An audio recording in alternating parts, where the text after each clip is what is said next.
என் பிள்ளையோட உள்ளாடைய கழட்ட நீ யார்? எது கழட்ட? அந்த தேர்வு நடத்துற ஆணையர் அந்த மேற்பார்வையில் கடத்துற காவல்துறைக்கு என்ன வேலை? மனச்சான்றோட இந்த நாட்டு மக்கள் இதை யோசிக்கணும். இதை நீட்டு வேணாங்கிறாரு, இப்படிலாம் பேசக்கூடாது.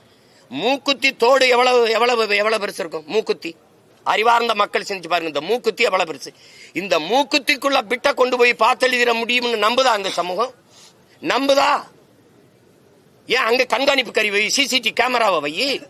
அப்ப மேற்பாளர்கள் சூப்பர்வைசர் இருக்கான்ல, அவன் என்ன பண்ணிட்டு இருக்காரு? அவர் என்ன பண்ணிட்டு இருக்காரு? பார்த்து எழுதும் போது அப்படிக்க மாட்டாரா? இந்த தோடுக்குள்ளைய மூக்குத்திக்குள்ளைய நீ பிட்ட மறைச்சு கொண்டு எழுதிட முடியும்னு நம்ப சொல்றேன். ஆனால் இந்த ஓட்டு போடுற பெட்டி இவ்வளவு பெரிய பெட்டிகளை ஒண்ணும் செய்ய முடியாதுன்னு நம்ப சொல்றேன். இது சரியா பதிவு நடக்குங்கிற இந்த மூக்குத்திக்குள்ள பிட்டு கொண்டு போய் எழுதிடுவான்னு என்னை நம்ப சொல்றேன். அருணா கொடியா இருக்க சொல்ற, பூணூலா இருக்க சொல்ற, தாலியை கழட்ட சொல்ற. இதெல்லாம் ஒரு ஜனநாயக நாடா? ஏன் எனக்கு படிக்கிறது இந்த நாட்டில் மட்டும் நான் விரும்பிய கல்வியை கற்கிறது ஏன் எனக்கு இவ்வளவு கடினமையா இருக்கு? ஏன் உலகத்தில் எந்த நாட்டிலே கல்வி ஏன் சுகமா இல்லாம சுமையா இருக்கு? ஏன் இவ்வளவு கொடுமையா இருக்கு? உங்களெல்லாம் யாரா மருத்துவராக சொன்னதுன்னு கேட்கிறீங்களா? என்ன கணக்கில் இதை கொண்டு வரீங்க? வட இந்தியாவில் நான் அறிவார்ந்த பெருமக்களே, நான் வேணா காணொலி ஆவணத்தை காட்டுறேன். வட இந்தியாவில் இதே நீட்டு தேர்வு எழுதும் போது புத்தகத்தை விரிச்சு வச்சு எல்லாரும் எழுதுறான். அந்த மேற்பார்வையாளர், அந்த பார்வையாளர் சூப்பர்வைசர் என்ன பண்றாரு?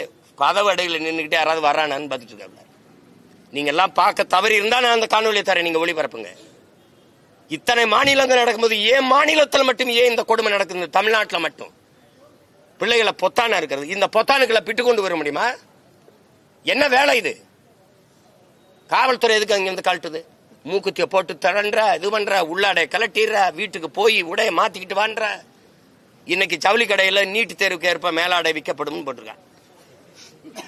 நாண்டுகிண்டு சாகவனா அதெல்லாம் பார்த்து இந்த நாடா? அது நாடா? கேட்ட நாங்க தான் எல்லா உரிமையும் பாதுகாத்து. என்ன இதை பாதுகாத்தீங்க நீங்க? என்ன உரிமையை பாதுகாத்த? இதெல்லாம் கலட்டிட்டு இதெல்லாம் அறுத்துட்டு என் பிள்ளைய விட அள வச்சு கண்ணீரோட உள்ள போய் தேர்வு எழுதுனா இது மாதிரி ஒரு மனித வதை கொடுமை ஏதாவது உண்டா? என்ன மனநிலையில் என் பிள்ளை போய் எழுதும்? படித்த பாடம் எப்படி நினைவில் வரும்? எப்படி வரும்? போன தடவை உள்ளாடை கழட்டி விட்டு உட்காந்து கடைசி வரைக்கும் தேர்வு மூலையில் உட்காந்து அழுதுட்டு போச்சு. எப்படி அவன் உயரமாச்சுக்கிறோம்? எப்படி இருப்பா? தான் மருத்துவம் படிப்பேன், நான் டாக்டரா வருவேன், என்னவாகிறாயின்னு ஆசிரியர் கேட்கிறான். இந்த நாட்டில் ஒரு சாபக்காடு. ஒருத்தன் கூட நான் நல்ல அரசியல் தலைவனாகணும், நல்ல வேளாண் குடிமகன் ஆகணும் ஒருத்தனும் சொல்றதில்லை. எல்லாம் டாக்டர் இன்ஜினியர் தான். ஆய் தொலை, டாக்டர் ஆகு.